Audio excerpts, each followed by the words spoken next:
I'm Bret Kollman Baker with Urban Artifact in Cincinnati, Ohio, and here is your craft beer and brewing tip of the week.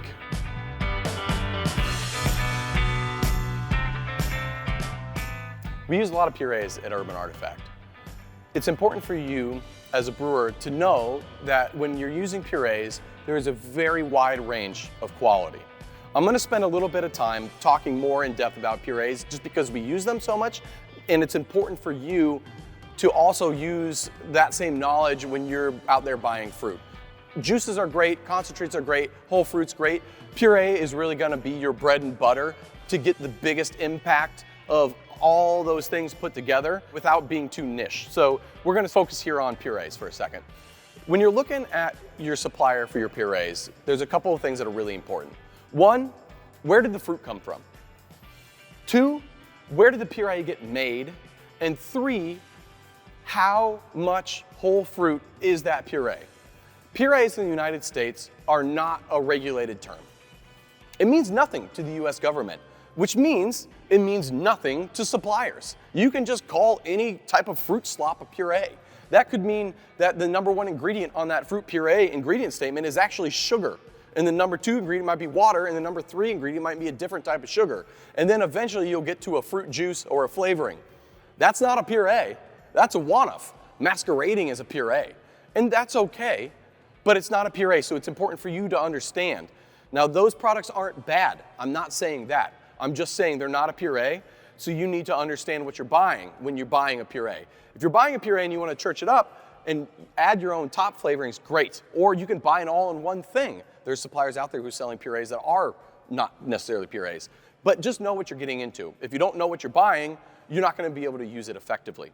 So going back to where your fruit comes from, this is very important.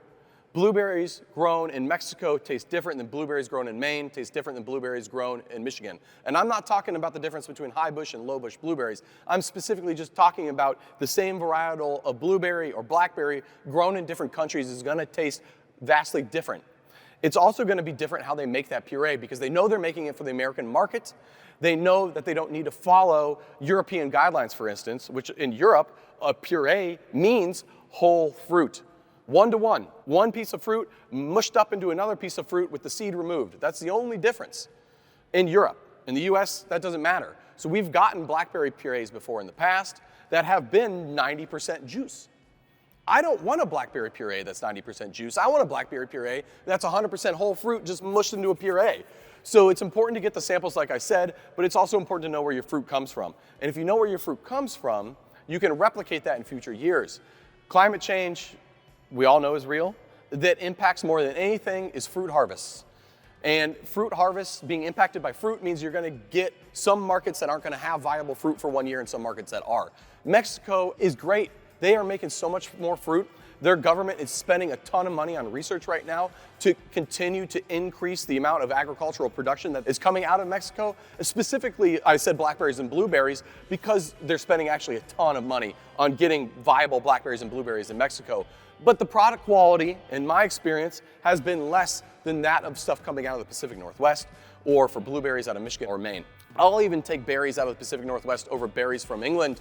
Slovakia is amazing, but the stuff coming out of Scotland I haven't had good experience with. But you need to understand those differences too. I'm not saying go sight unseen with that experience from us, but it's important for you to know where your fruit comes from so that way every year when you go to buy blackberry puree, even if you're using the same supplier, if they're not the ones growing the fruit, they might buy it from somewhere else because their whole game is to make money too.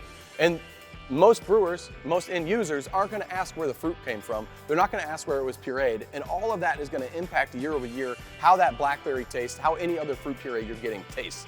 So you need to understand where all your stuff comes from so you can be consistent. Fruit curious? Learn more by clicking the link below.